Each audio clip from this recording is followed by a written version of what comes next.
comestibles which are at a higher temperature than is deemed comfortable for consumption. We commune for our evening ritual of masticating upon nourishing foodstuffs. And the solanum tuberosum has been cooked to a temperature which, if eaten in its current state, would cause significant pain to the consumer. I, having knowledge of this, take appropriate precautions by applying but a minuscule amount to my eating utensil and expelling carbon dioxide from my oral cavity until such time that I am satisfied that the temperature of the cuisine of which I am about to partake has been lowered such that no oral injury shall befall me. I then insert said piece of tuberous comestible into aforementioned oral cavity. Pleasant.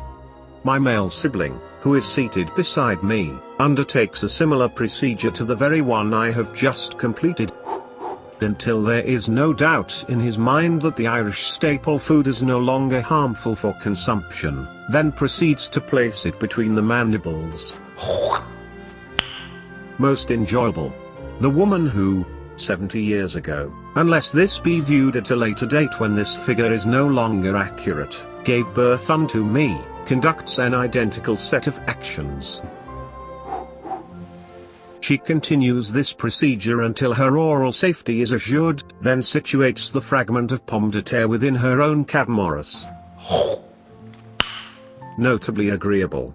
However, my patriarch, the very man whose genetic contribution I owe to my existence, performs an action which, to me, is questionable at the very least. He, in his haste to satiate his ravenous hunger, ingurgitates a quantity of potato that, in well-mannered society, is frowned upon for its indecent size, which, in this case, is quite massive indeed.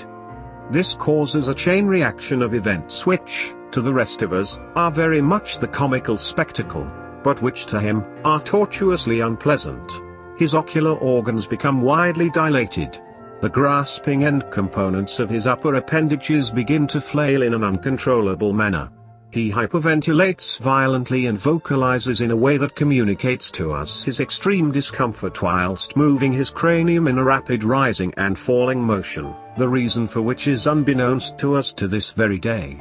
In addition, he discharges the remaining particles of scalding tuber from his orifice of mastication onto his circular flat vessel commonly used to hold food. When this grand display has run its course, he pivots to address the members of his immediate family to which he has made of himself a complete and utter fool, and broadcasting to those who would hear him, announces, "Please, I beseech you to take heed of my warning as I speak from experience and do not wish for any of you to undergo the same misfortune. The solanum tuberosum, which I have no doubt was prepared with nothing but the utmost love and care, is currently at a much higher temperature than I am sure any of you, much less myself, would deem comfortable for oral consumption.